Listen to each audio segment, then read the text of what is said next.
I'm Josh, I'm Gerald, I'm Mary Kate. And I'm Lindsay. and we're the Beefy Burritos. and we're going to educate you about excessive trash production on campus caused by the food industry. And why it's hurting our campus and the globe. This issue of excessive trash production is a problem that us as MSU students and staff alike have to work together for the sake of our school and environment. With over 50,000 of us on campus every day, even a little change can make a big difference. Here we have a total of 100 peanuts. 85 represent the proportion of food trash found on campus versus 15 for non-food trash. As you can see, there is much more food trash than non-food trash found on campus.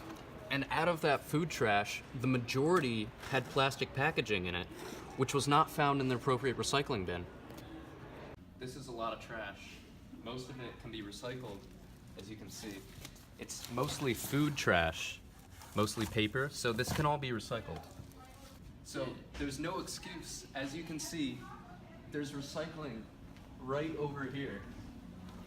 So all of that food trash can be recycled for paper and plastic.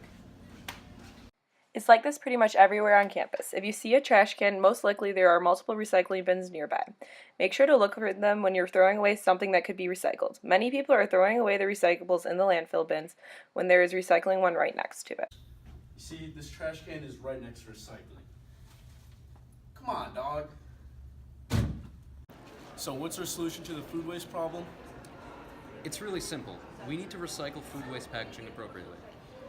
As you saw in the pictures before, MSU makes it really easy to recycle food waste packaging by providing recycling bins virtually everywhere. A strategy we can use to help reduce our food waste production is to follow the steps in the food recovery hierarchy. The first and easiest thing to do is reduce the amount of actual food waste. We can do this by taking less food when we make a plate. The next step is to see if any of the food you don't want can be used to feed the hungry people. You can do this by donating it to a food bank or soup kitchen. The third step is to give your food scraps to animals to be reused for animal feed.